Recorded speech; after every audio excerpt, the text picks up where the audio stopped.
Unless you've been living under a rock, you must know that Ubisoft's CEO recently coped so hard that he broke the internet.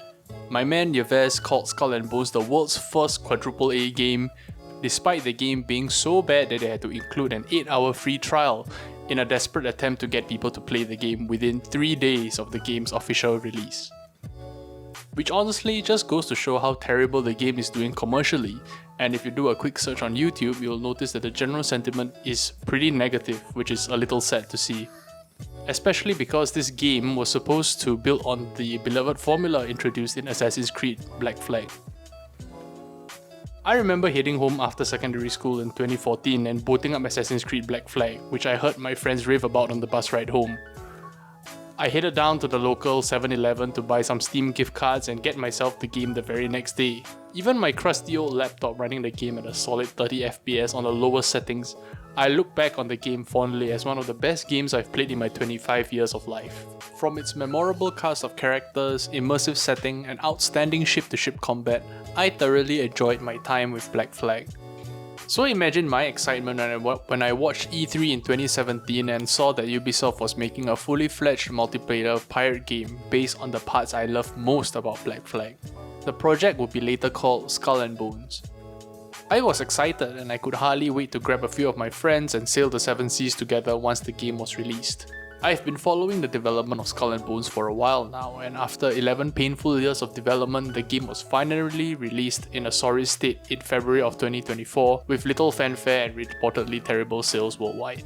Across those 11 long years, I began to lose interest in the project as its development process became increasingly marred by a rotating cast of creative directors, numerous delays, and a stakeholder that Ubisoft had to appease at all costs.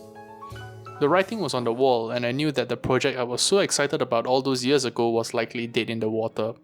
This video will examine the numerous shortfalls of Skull and Bones and analyze the game's troubled development cycle, and finally, how the involvement of a major investor forced Ubisoft to push out the ill-fated game at any cost. There are many comparison videos out there, but there are a few major things that stood out to me when reviewing Skull and Bones and comparing it against its predecessor. First, resource gathering has been dumbed down to just doing quick-time events, while in Black Flag, you need to go from island to island to hunt for wildlife and for specific pelts and resources. You could even dive underwater using a diving bell and explore shipwrecks and hidden pirate coves for treasure. Number 2.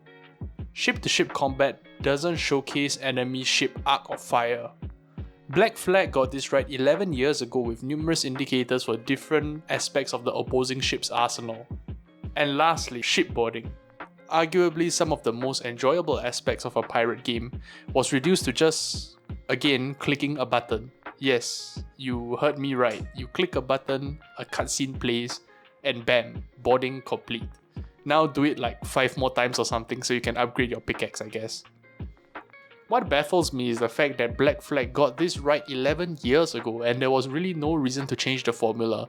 Instead of innovating on this formula, what Ubisoft basically did was they went in, took out some parts and said, bam, here's a Quadruple A game.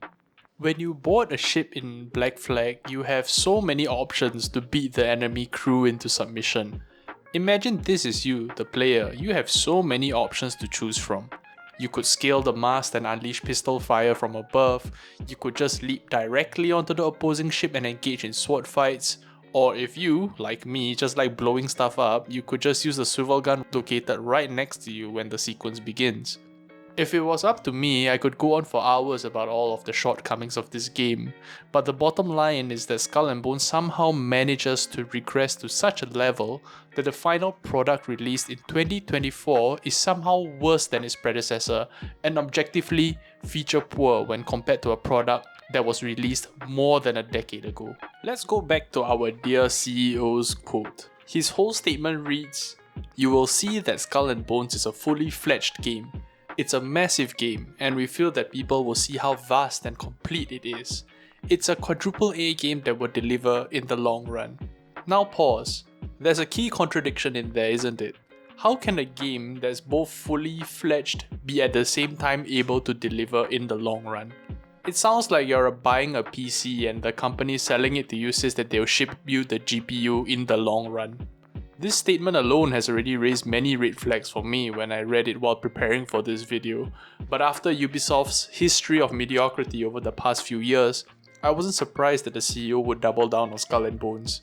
He had to find some way to salvage the situation, right? But was the situation salvageable to begin with?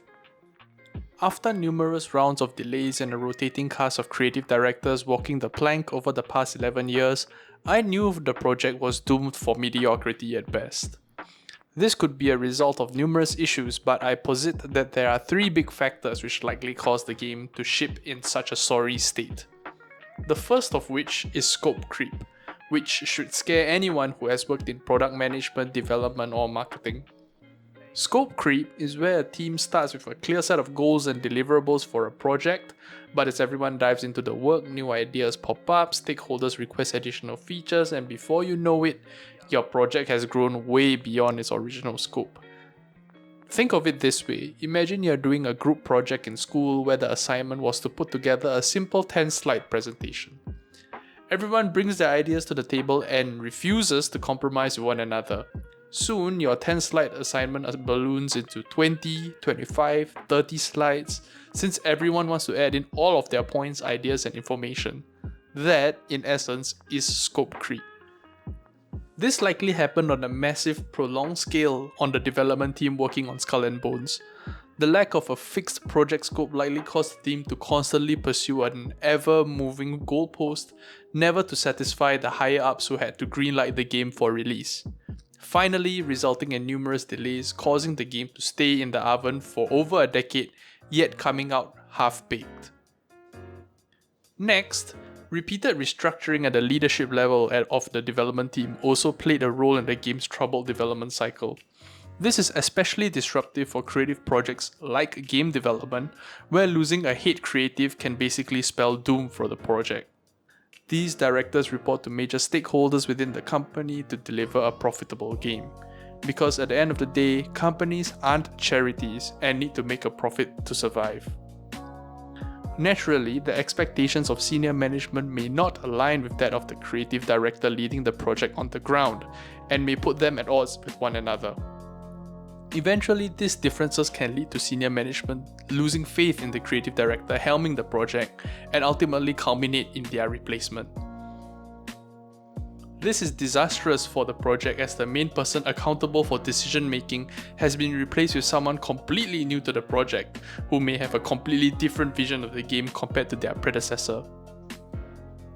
Going through just one creative director is bad enough, but Skull and Bones had run through 3 creative directors throughout its development cycle, which lends some insight into why the game turned out as such a confused mess.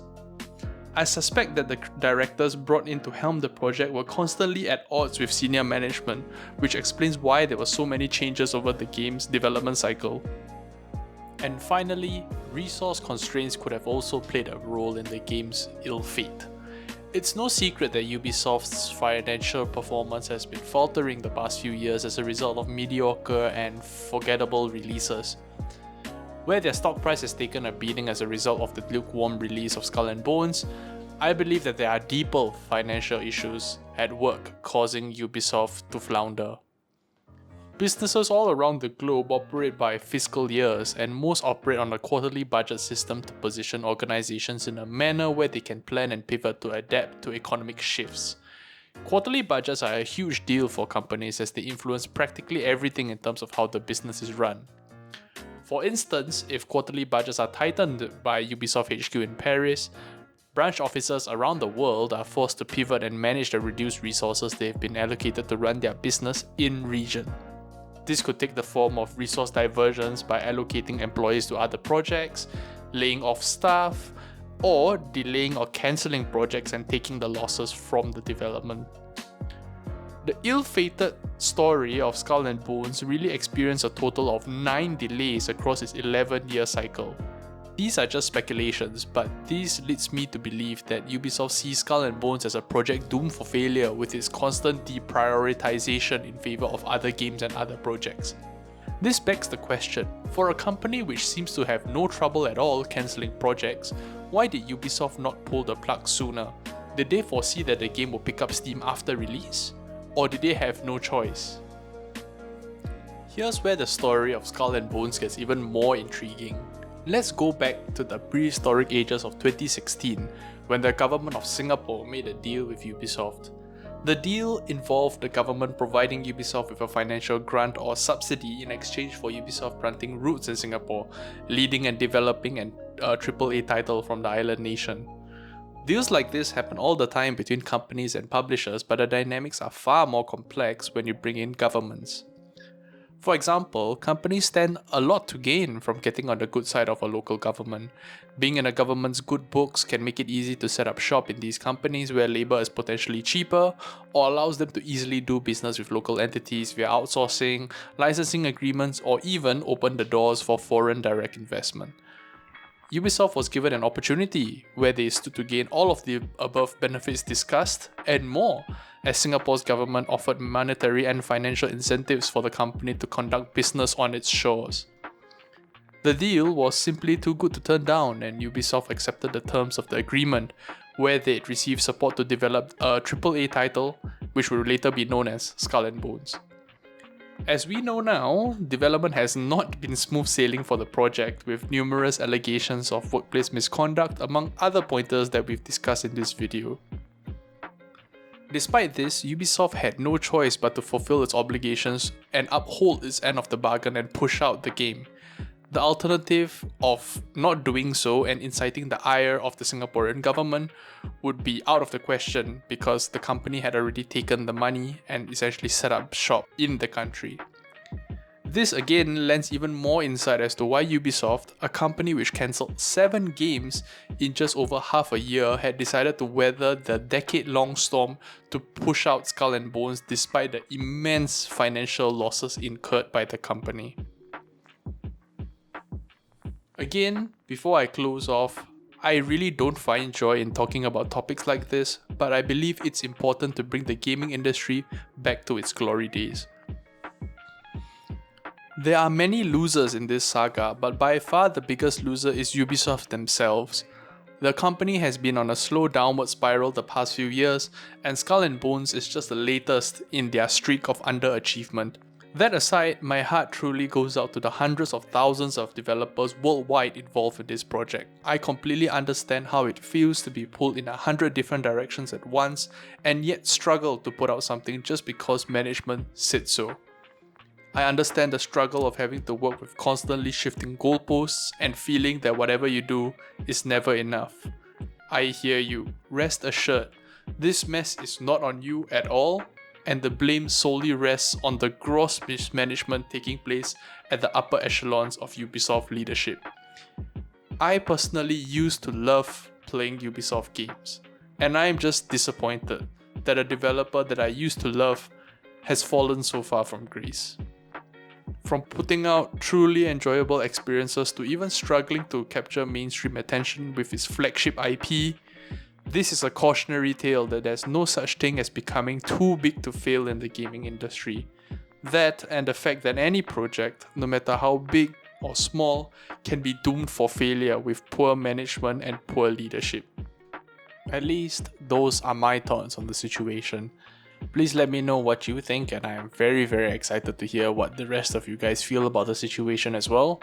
And judging from my previous video and all the comments there, I have a sneaking suspicion that all of you feel the same way that I do. But please let me know what you think in the comments, and if you like the video, please leave it a like and do subscribe. Thank you.